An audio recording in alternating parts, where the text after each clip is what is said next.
Damai Tuhan kita Yesus Kristus menyertai kita. Saudara-saudara, Nabi Yeremia mendapatkan tugas yang istimewa dari Tuhan.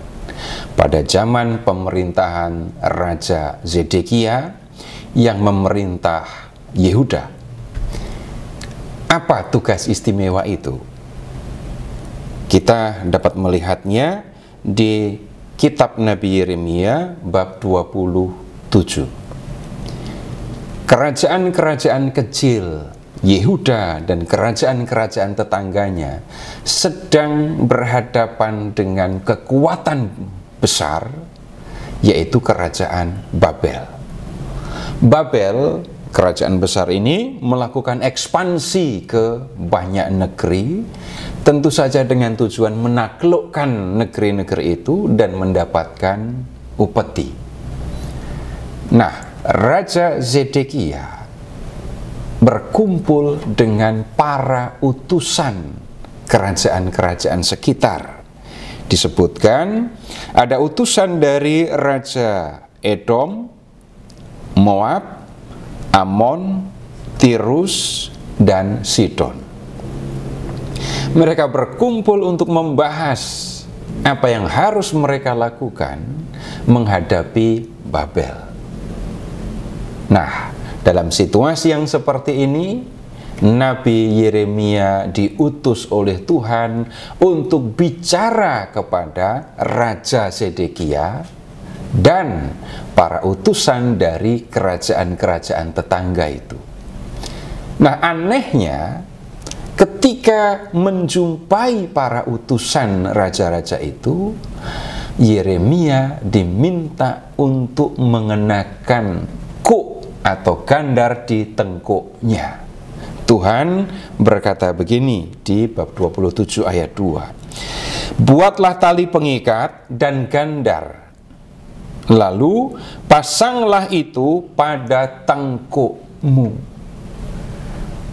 Ketika Yeremia datang dengan kuk di tengkuknya, para utusan itu tentu akan keheranan.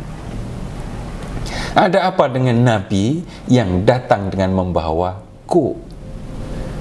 Nah, kemudian Tuhan meminta Yeremia untuk menyampaikan pesan kepada para raja melalui utusan-utusan mereka yang datang ke Yerusalem. Apa pesannya? Kita lihat di ayat 6. Aku menyerahkan semua negeri ini ke dalam tangan hambaku Nebukadnezar, Raja Babel. Binatang liar pun telah kuserahkan supaya tunduk kepadanya. Segala bangsa akan takluk kepadanya dan kepada anak cucunya sampai tiba saatnya negerinya sendiri juga ditaklukkan oleh banyak bangsa dan raja-raja besar. Yeremia diminta untuk menyampaikan kepada para raja, takluklah kepada Raja Babel. Tuhan Allah Israel yang menjadikan langit dan bumi menghendaki itu. Tujuannya apa? Kita lihat lebih lanjut.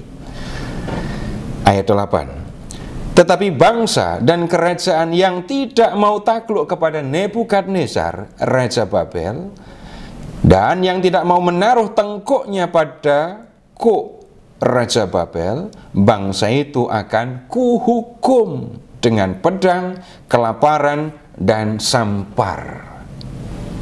Bahkan dikatakan sampai mereka kulenyapkan dengan tangannya.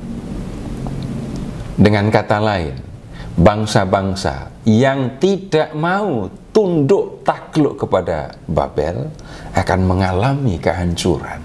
Babel pasti akan menyerbu negeri mereka, membunuh banyak orang, mengepung kota-kota mereka, dan mendatangkan kelaparan untuk negeri itu. Sampai pada akhirnya negeri itu dihancurkan. Kemudian dikatakan begini di ayat 11. Bangsa yang mau menaruh tengkuknya di bawah kuk Raja Babel dan takluk kepadanya akan kubiarkan tetap di tanahnya, dan mereka akan mengerjakannya dan tinggal di sana. Secara khusus, Tuhan juga sudah berbicara kepada Zedekia, Raja Yehuda. Taruhlah tengkukmu di bawah kuk Raja Babel, takluklah kepadanya dan kepada rakyatnya, maka kamu akan hidup. Mengapa engkau dan rakyatmu harus mati oleh pedang, kelaparan, dan sampar? Tuhan meminta Zedekia untuk tunduk takluk kepada Babel. Kalau Zedekia menurut apa yang dikatakan oleh Tuhan, maka Zedekia dan seluruh rakyatnya akan tetap hidup. Babel itu hanya akan mengambil perkakas-perkakas dan perlengkapan-perlengkapan yang ada di bait Allah. Alat-alat yang digunakan untuk ibadah akan diambil oleh pasukan Babel. Tidak masalah, karena semuanya itu akan diangkut ke Babel dan tetap di sana sampai hari aku melawatnya lagi, lalu membawanya kembali ke tempat ini, ke Yerusalem. Kalau Zedekia menuruti apa yang diperintahkan oleh Tuhan, Zedekia, rakyatnya akan tetap hidup, akan selamat.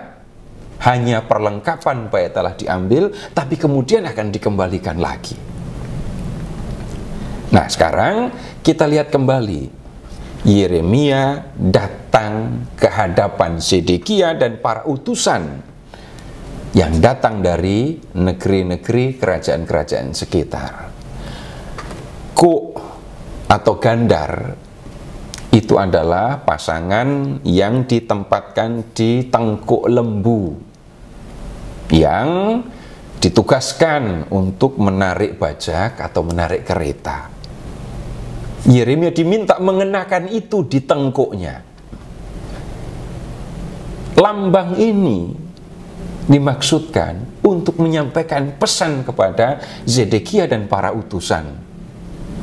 Tundukkan tengkukmu, biarkan kerajaan Babel menaruh kuk di tengkukmu, tapi kamu selamat, kamu tidak akan dibunuh. Kalau kamu menuruti apa yang diperintahkan, difirmankan oleh Allah ini, maka raja dan penduduknya selamat. Tetapi kalau mereka tidak menuruti perintah Tuhan, tidak menuruti apa yang dipesankan oleh Nabi Yeremia, maka yang akan terjadi adalah negeri mereka hancur.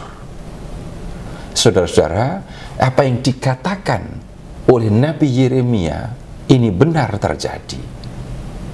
Kerajaan Yehuda di bawah pemerintahan Zedekia itu memberontak kepada kerajaan Babel.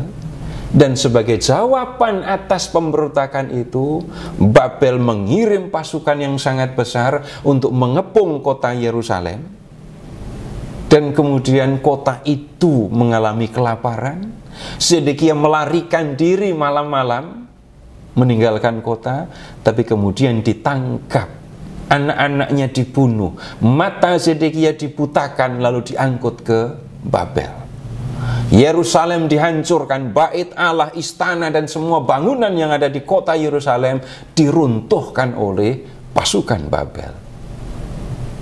Ini terjadi karena Zedekia, raja yang memerintah Yehuda itu, menolak pesan yang disampaikan oleh Yeremia.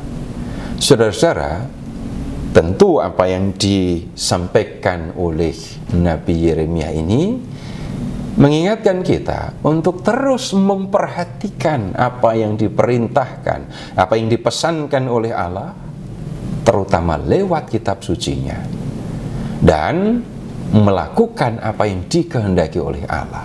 Karena bagaimanapun Allah menghendaki yang baik untuk orang-orang yang percaya kepadanya. Semoga kisah Nabi Yeremia dan lambangnya ini menolong kita untuk mengerti pesan Tuhan, kehendak Tuhan dengan lebih baik, dan menggerakkan kita juga untuk melakukan apa yang dikehendakinya.